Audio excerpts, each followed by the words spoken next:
सर्वनाम संबंधी अशुद्धियाँ। जैसे सभी को पता है कि संज्ञा के स्थान पे जो शब्द यूज़ होते हैं वो सर्वनाम कहलाते हैं। ठीक है, जैसे राधा के स्थान पे वह है या राम के स्थान पे वह है, मैं, हम, तुम, उन्हें, तुम्हारा, उन्होंने, तेरे, हमने, हमारा, ये सब क्या है? सर्वनाम है। ठीक है, तो जब वाक्य आते हैं कई बार तो अशुद्ध वाक्य, जिन वाक्यों के अंदर त्रुटि होती है उनको अशुद्ध वाक्य कहते हैं। ठीक है, तो अशुद्ध वाक्य जो होते हैं वो ये होते हैं कॉपी के अंदर और उनको हमें करेक्ट करके लिखना होता है। तो जो अशुद्ध वाक्य को सही करके लिखते हैं उसे शुद्ध वाक्य बोलते हैं। मतलब अशुद्ध वाक्य जिसमें कोई गलती हो और शुद्ध वाक्य जिसमें कोई गलती ना हो। जैसे तेरे को देने के लिए कुछ नहीं बचा, तो इसके अंदर जो सर्वनाम है तेरे को, तो ये अशुद्ध वाक्य है। तो तेरे को हटा के इसका शुद्ध वाक्य क्या बनेगा? तुम्हें देने के लिए कुछ नहीं बचा।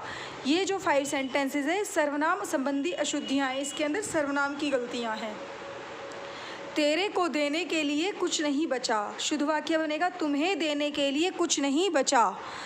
सर्वनाम है सेकंड गलती वाला, उन्होंने कहाँ जाना है, तो इसका जो शुद्ध वाक्य बनेगा वो बनेगा उन्हें कहाँ जाना है।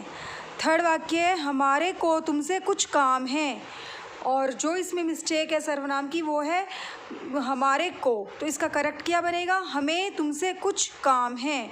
नंबर 4 अशुद्ध वाक्य वह लड़के को बुला लाओ, और शुद्ध वाक्य उस लड़के को बुला लाओ।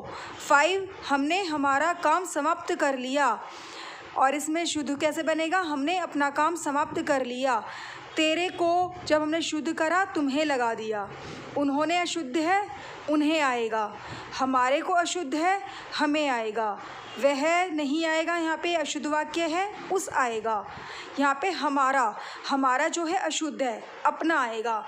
तो जो सर्वनाम संबंधी गलतियाँ होती हैं, जैसे अगर ये है सर्वनाम में ये है कोई वाक्य अपने आप से आप सोच सकते हो, वह अपना काम कर रही है, ये शुद्ध वाक्य है। और अगर इसके जगह ये लगा देंगे हम कि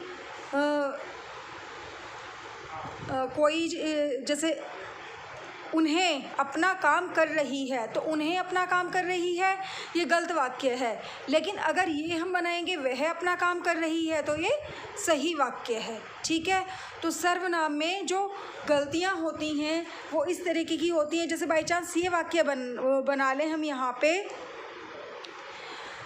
तेरे को दही जमाना है, तो ये वाक्य गलत है। तुम्हें दही जमाना है, ये वाक्य सही है।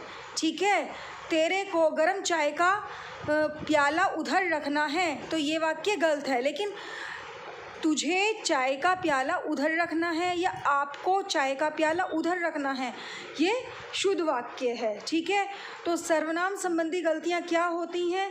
जैसे अगर ये बोला जाए कि सर्वनाम संबंधी गलती के अंदर वह लड़की को यहाँ बुलाकर लाओ, तो इस वाक्य अशुद्ध हो जाएगा। लेकिन अगर ये बोला जाए उस लड़की को यहाँ बुलाकर लेकर आओ, तो ये वाक्य सही हो जाएगा। ठीक है, तो इसी तरीके से जो अशुद्ध तेरे को, उन्होंने, हमारे को, इन सब शब्दों को हम जब अच्छी तरीके से यूज़ करते हैं तो उनमें थोड़ा थोड़ा डिफरेंस बना के जो सही सर्वनाम होता है हम उसको यूज़ करते हैं, तभी वो शुद्ध वाक्य बनता है। ठीक है।